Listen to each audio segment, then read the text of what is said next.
point. Okay. Yeah.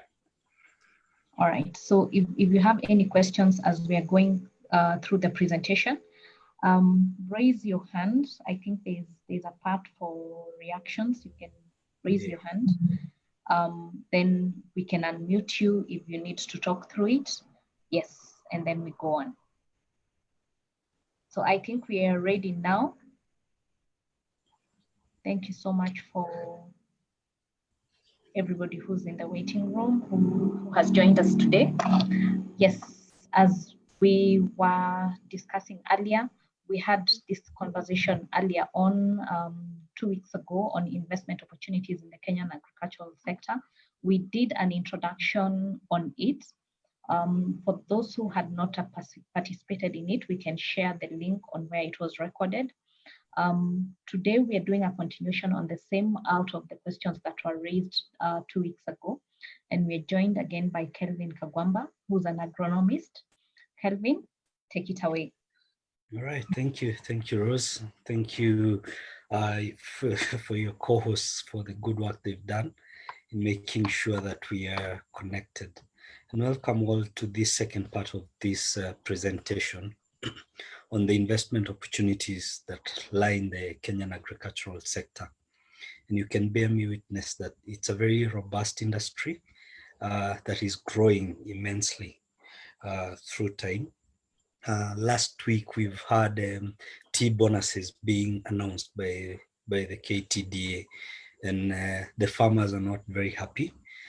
Mainly because the prices have gone down. Last year's prices were a bit higher, so this year's prices look like they are a bit down. But considering the volumes that they've also sold in the KTD, I think it's just fair to say that it might not vary as much because we experienced a lot of rains last year, so we were able to see more production in tea last year.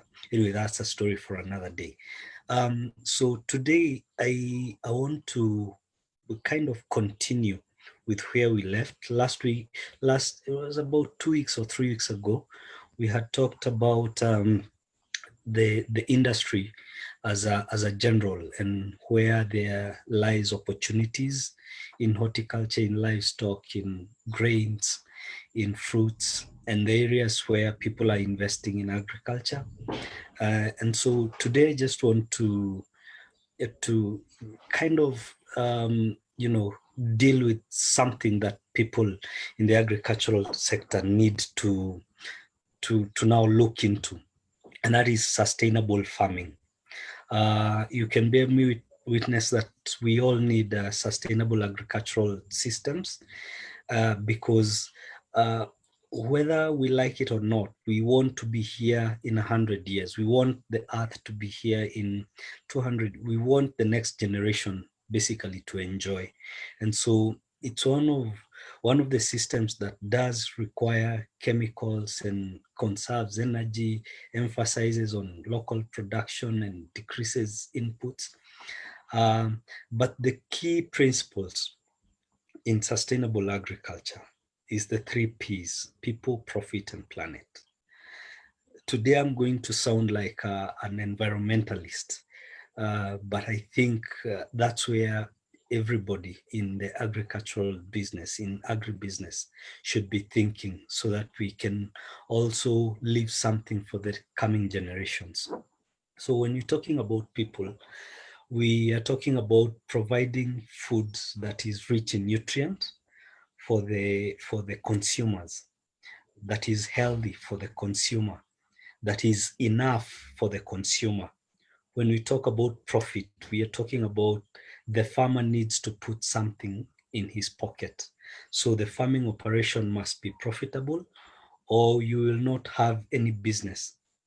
And the environment, we are talking about we are supposed to be ethical enough to be ecologically sound so that we promote healthy biodiversity that is sensible management of nature. And so when we talk about sustainable agribusiness, we're talking about doing various things that can help us, conserve our environment, that can help us grow our people, and that can also help us grow our economies. There are several initiatives that you can do within the agribusiness industry that are going to be profitable to you.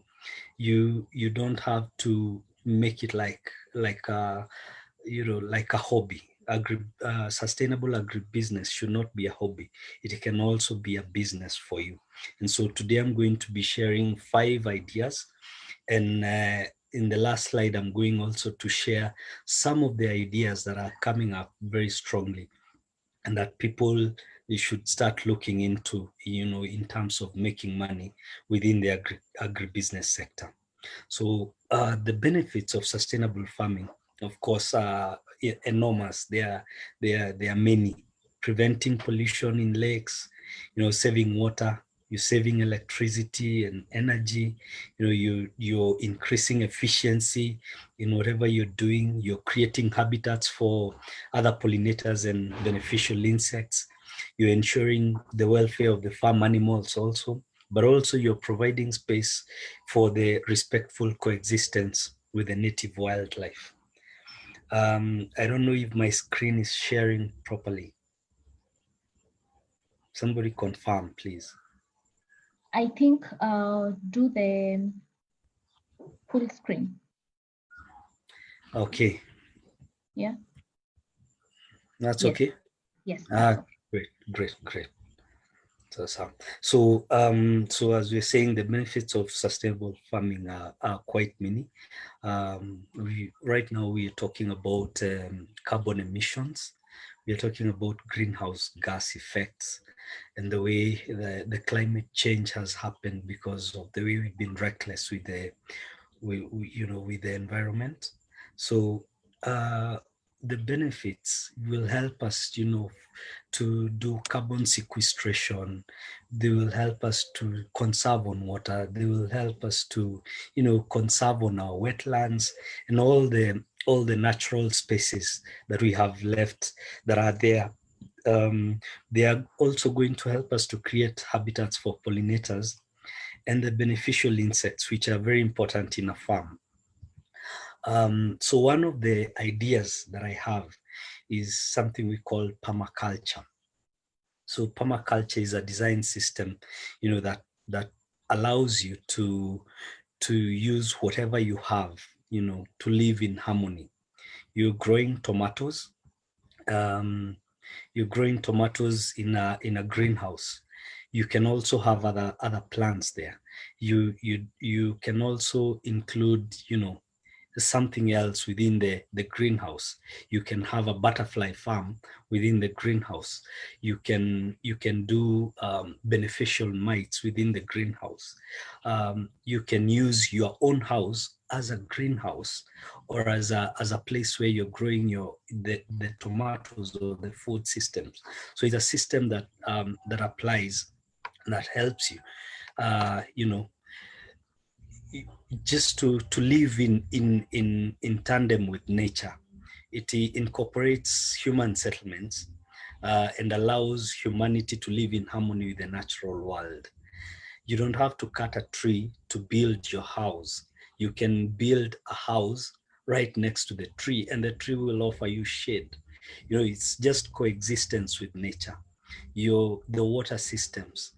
I remember, I think it was about 1.5 years ago, a certain governor saying that we can alter the course of a river to build a house, and that just makes me just wonder where some of them went to school. After permaculture is something we call biodynamic farming. Biodynamics incorporates ecological and holistic growing practices that are based upon the philosophy of anthroposophy, that everything can coexist. You have chicken, you have cows, you have sheep, you have food, you have crops that are growing in the farm. each and everything within the farm is a source of food to something else within the farm. Did you know that chicken feed on ticks that are found on cows? Did you know that you can use beneficial mites to feed on mites that are feeding on your crops? You know, did you know that ladybirds are an important ecological, aspect in the farm because they feed on thrips and whiteflies? So biodynamics is just allowing coexistence of all these entities so that they are able to coexist in one basket. In one of the photos, you can see there are tomatoes, there are capsicum, there are chilies, and all this just tries to show you that we can use one even as a source of I don't want to call it chemical, a biological control of another pest or a disease. The government some few years ago was encouraging a method we call push-pull in the western region. Push-pull system is a system where you plant napier grass around a maize plantation, and that napier grass attracts the stalk borer that feeds on the maize. So as a stalk borer is feeding on the napier grass, it starts thinking that it's feeding on the maize. But what you've actually done is attracted it to another host that has lower economic value. So biodynamic farming is one of the ways that we can reduce on pesticides application, that we can reduce on water, that we can reduce on on so many things, and increase our carbon sequestration. Number three, and I know this one is quite famous, is hydroponics and aquaponics. Is an innovative farming technique that involves growing without soil. You nourish your plants through specialized nutrients and water only. So in a hydroponic system, crops are grown with their roots directly in a mineral solution or with their roots in an inert medium like gravel or perlite, and you just continue feeding through the system. In aquaponics, you combine the hydroponics part with fish or other animals, water animals. You can have crabs, you can have other crustaceans, and that just increases the efficiency of the system, whereby the water containing the waste material from the fish is used to nourish the hydroponic plants. Then after the water is used by the plants, the water is then recirculated back into the system to be reused by the fish. So it's just a system that allows you to just feed your crops without using soil. Is you can have a small hydroponic garden in your home. It does not cost much, and it's something that can increase your nutrition value in your house. Because, for example, if you have an aquarium, I know many people have aesthetic aquariums in their living rooms. Can you think of turning it into an aquaponic pond, whereby you're growing your lettuce, you're growing your small vegetables, let's say dania, within the house, and that dania is going to be fed by what the fish is excreting. So I'm just throwing you crazy ideas that you can use now to make more money. Then we have one of the things that have come up during COVID. This is urban farming. There's several styles, several methods. People are using different things to grow crops in their homes. I've seen tubes, like the lady you can see on the bottom here. She's using a gunia to grow her sukuma wiki. There are others who've used the gunias to grow cabbages. I know of a person who's used buckets to grow potatoes. As you can see on the top there is a pipe system somebody has created a garden. On the last line there is some capsicum, then there's some kales, then there's some spinach somewhere. So the need for localized food system requires that we grow food much closer home. One, because the losses that we experience, the food losses that we experience mostly is due to post-harvest losses. Reason is we are very poor in transporting our food to the markets. So you'll find a canter carrying cabbages all the way from Kinangop to Nairobi, 2.5 hours. The cabbages are losing value. They're losing water. You see pickups carrying tomatoes from Kagio to Nairobi. Instead of all that, we can all create our own ecosystem. We can all create our own farms within the small spaces that we have. I know I've seen some vertical gardens grow a lot of strawberries. So it's something that has come up, and it's something that should be encouraging to each and every one of us to to at least try something than not to try. The last but not the least is polyculture and crop rotation. So what am I saying? In polyculture, it's one plot of land that you're growing something. You can use it to grow multiple crop species within that same plot of land.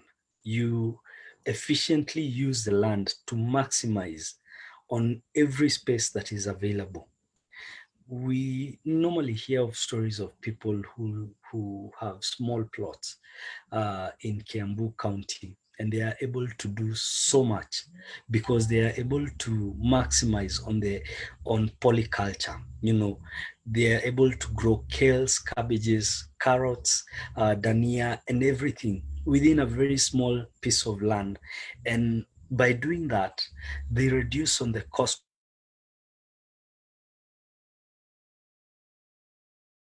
of weeding. They reduce.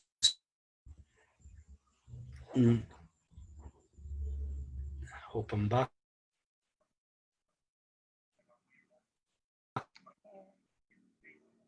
I think you are.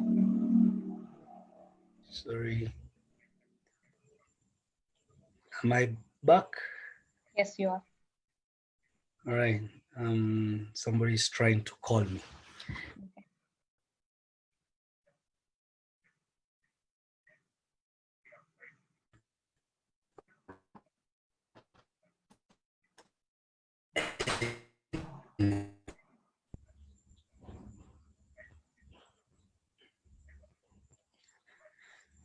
All right. So maximizing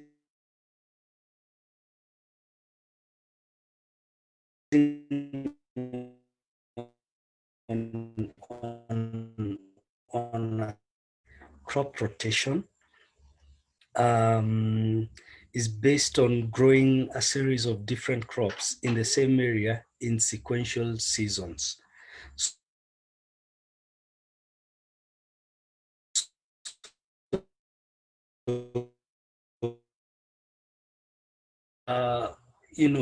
You don't want to do the same crop day in, day out. What does this do? What does crop rotation do to your land? It is one of the most effective agricultural control strategies that helps you to maximize on soil fertility. So within the same piece of land, you're going to grow. You're going to grow potatoes. You can plant your beans. Beans are nitrogen fixing. You can plant, after the beans, you can plant something like maize. Maize aerate the soil. After maize, you can grow cabbages.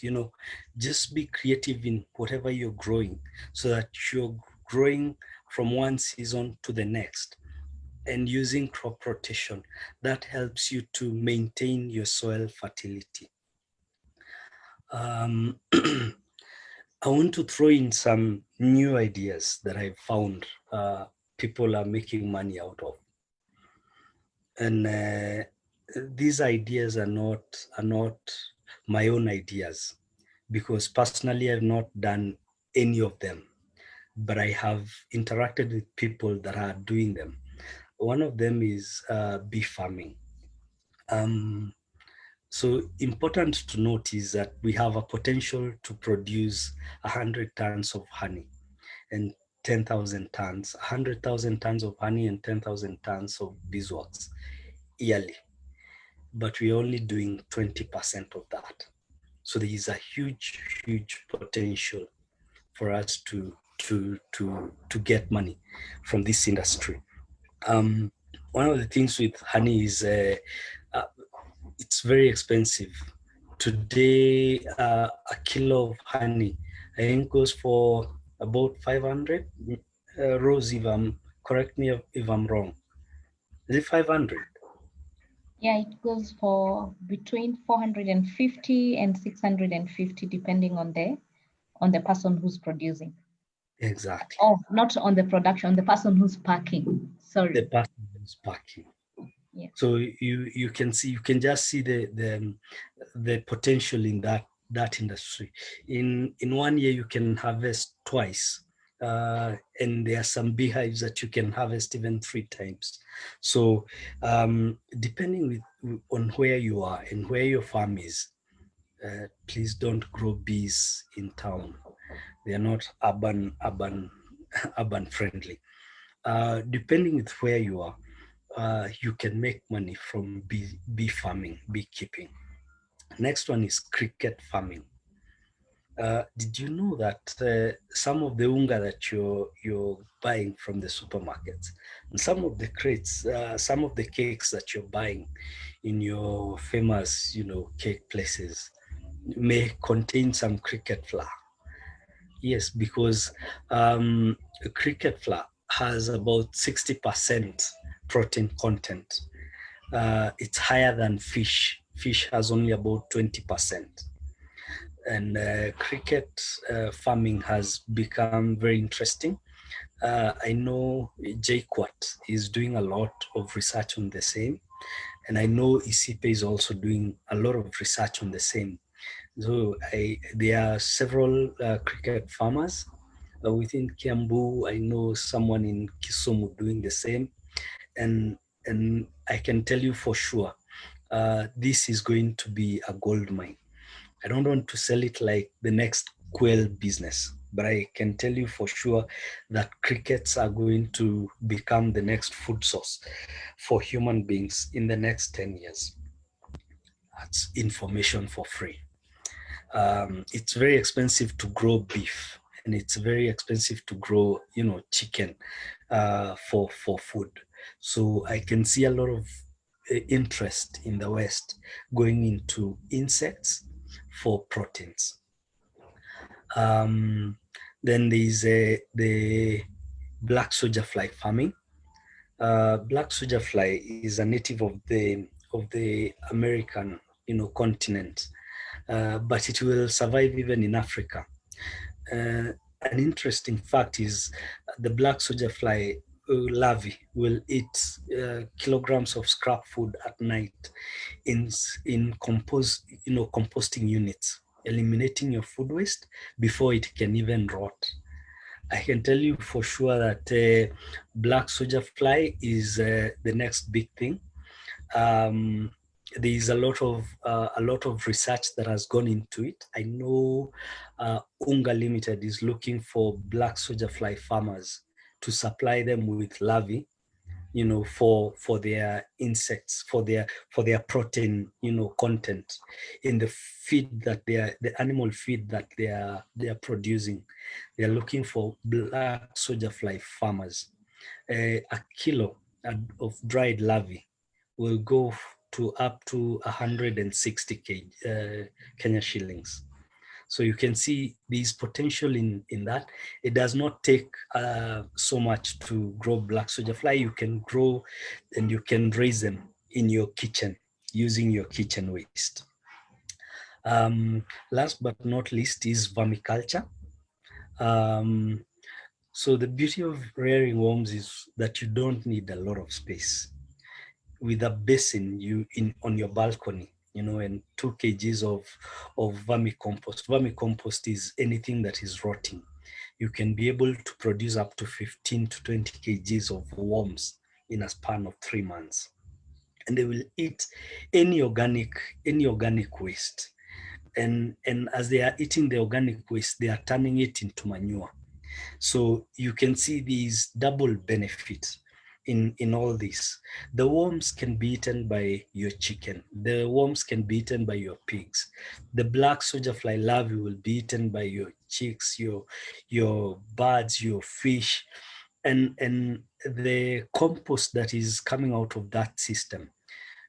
First, you're turning your waste into something valuable. You're turning it into compost.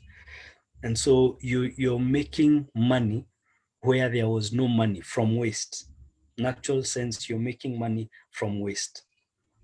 So consider all these new technologies. They don't take a lot of space to grow, and they are not using a lot of human capital. You don't need a lot of investment, to grow all this. It's something that somebody can start small and grow big. I know companies in Nairobi. There is a company in Limuru that is doing a ton of larvae, black soldier fly larvae per day, and they are producing it to supply to animal feed factories. So there is potential in these markets. There is potential for not just growing crops, but in raising, alternative.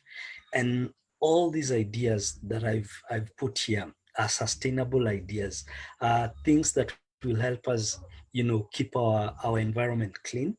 They will help us to lower our carbon output, and they will also put money in our pockets. They are going to give us healthy feed and healthy food. So just consider them as alternatives to just growing crops. You don't have to grow crops for you to be called a farmer. You can be a farmer in so many other things. So Rose, I think I'm getting to the last bit, Okay. where I'm just saying what we do as Vasili, and within Vasili. We can run your agricultural enterprise. We can also help you, in consultancy services. It matters to do with the establishment of any, agribusiness, in agronomy, and also human capital. We also assist in certification and standards compliance to conform to the best market practices. Then we, most importantly, we are connecting you to markets, both local and international. And also we also advise on value addition of produce. Then we are also helping farmers to do agri mechanization and automation with ease. So you don't have to struggle as a first-time farmer. You can come to us. We will professionally run your agricultural enterprise and see it through the whole product value chain. All right. Thank you very much.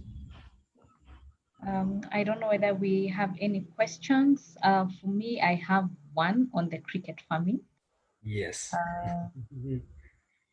How much land do you need for that? Cricket farming. Yes, and also, isn't this, I don't know, is it certified? Like, if they are putting it in our flour, is it certified? It is certified. That's not how COVID started? It is not how I understand the African in you. Wow. I understand the African in you, but I can tell you for sure that do you eat omena? Yes, I do. Oh, crickets are more tasty than omena. Okay. Yeah. So it's certified. They are cleaned before drying them and grinding them into powder. So there's a lot of research has gone into that. You can check JQuat's cricket industry, because they are doing so much into that. They're even making and selling cricket cake. I'm surprised if you've not eaten. Wow. Why would I eat that? But anyway, sawa, we shall get to that. So how much land do you need? Oh, how much land do you need? For you to have a cricket farm, you only need 20 feet by 20 feet, just a small piece of land that is, caged and netted so that your crickets are not running away, and you'll be harvesting crickets on a daily basis. I would believe that it has to be very far away from people because of the Why? noise they make at night. Not really. Okay. Not really. Mm. Okay. Mm. Any further questions? Anyone? I don't know if you can talk about pig farming. Pig farming. Yes. Uh-huh. What aspects of pig farming do you want me to talk about? I don't want to talk about growing. Mm-hmm. I want to talk about it as a business. Mm-hmm. So pigs are one of the most versatile animals on planet Earth. They will recycle and upcycle your waste. They will help you keep your compound clean. They will also convert waste into proteins very fast. And their protein content is not very bad. It's at 18%. So it's not very bad. And then they convert everything into meat and fat very fast. Their marketability is also very good, because if you have a pig growing at 2 kgs daily from 6 weeks to 16 weeks, a pig increases weight by 2 kgs daily, if you're feeding it well. So by 16, let's say by how many? By 6 months, a pig should weigh around 64 to 70 kgs. Okay. And that is good money within the 6 months. Uh, the pig's meat will be turned into various products, can be turned from pork to bacon to everything that you want, sausages, bollworms and stuff. There's so much that you can do with pigs. And their marketability is so easy. It's not like a cow where you have to look for a broker. Most of the time people suffer because they don't know where the market is. I'll tell you, if you want to supply a market like Farmer's Choice, for you to supply, you have to have premium pigs that are weighing between the kilos that I've just stated, and that are clean, that will also meet the quality standards. They don't have worms and stuff like that. So it's only good that if it's pig farming, we can only discuss it in a whole session, because it entails a lot. Okay. Yeah. All right. Anything on herbs? Herbs. Herbs. Food Yes, herbs. herbs and spices. Herbs and spices. Mm. We mentioned them last time that we were talking, and I'll tell you, herbs are the easiest things to grow on this good planet of the Lord, because they are natural. They are supposed to grow naturally. Now, a herb like basil, which you buy, I think at 150 for 50 grams a piece, a container of 50 grams cost 150. Basil takes 48 days to grow, just 48, you know, from a small plant to harvesting. And so I know it's something that people need to get into. You don't need a lot of agri practices like spraying and stuff to herbs, because naturally they have their own natural enemies, but they are also very good because of their pungent smells. They repel the insects, they repel, you know, the pests that would normally be feeding on other plants. Yeah. Okay. Mm. I don't think we have questions, any more questions as for Look. this session. But you can share your contacts as. Oh, there's a question. Can herbs grow under aquaponics conditions? Oh yes. Oh yes. They're growing. They're Before we growing go to that, just explain what aquaponic is. aquaponics. You had left the room. I see. So aquaponics, we had just mentioned earlier, is a hydroponics. So you know, a system that has fish under it. So you're using both the I'm hydroponics done. system. I got into I looked for you. I couldn't find you, so I got into another meeting here. Okay. So aquaponics, I've just explained, Rose, that you're using a hydroponic system with you know, a fish tank or something, you know, a fish tank underneath a hydroponics system. That's what we call an aquaponic. So I know they're growing garlic, they are growing leeks, they are growing basil, they are growing rosemary, they are growing oregano in aquaponic solutions. So yes, it's possible to use an aquaponic system to do all those herbs. All right. Yeah. Munene, I think you've been answered. Yeah, I don't think we have any more questions for today's session, but you can share your contacts. Okay. So that people can contact you on any questions that they may have. Okay. All right. So let me see if I have it. I have them in the last. So there's Vasilis, and then if anyone wants to contact me, let me just type where these are experts in sharing. Trying to see. You can chat in the group, in the Zoom chat. Yeah, that's what I want to do. Okay. Right. Right.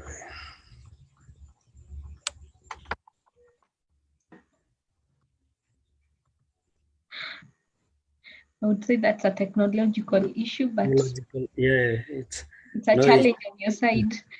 It's a technological challenge on my side. I'm looking for where to type. Where to type. Okay, I did. Yeah. So Moneric and herbs. All right. So all right. At gmail.com. 727110819.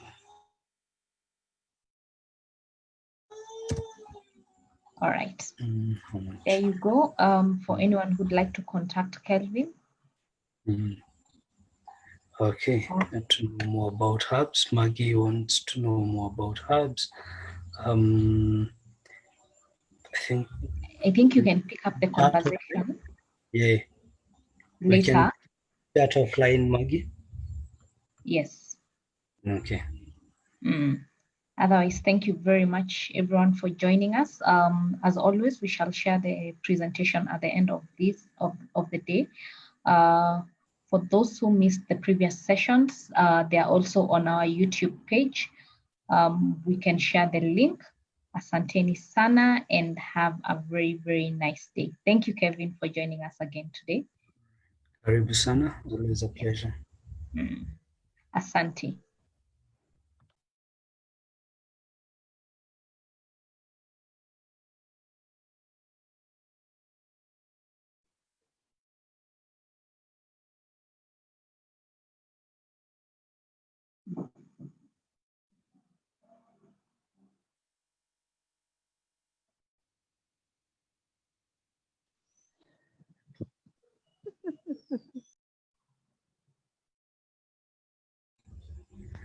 I can still hear you laughing.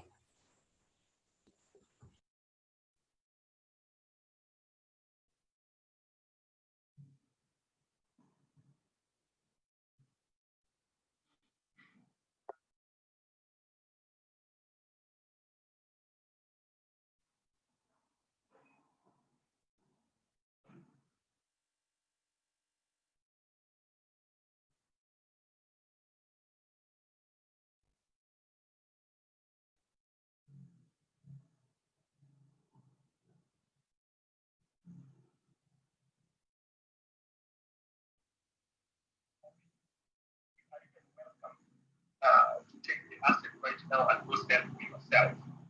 That's why we are now in good converting into real estate. Again, remember, investment is not a guarantee. So what we can say is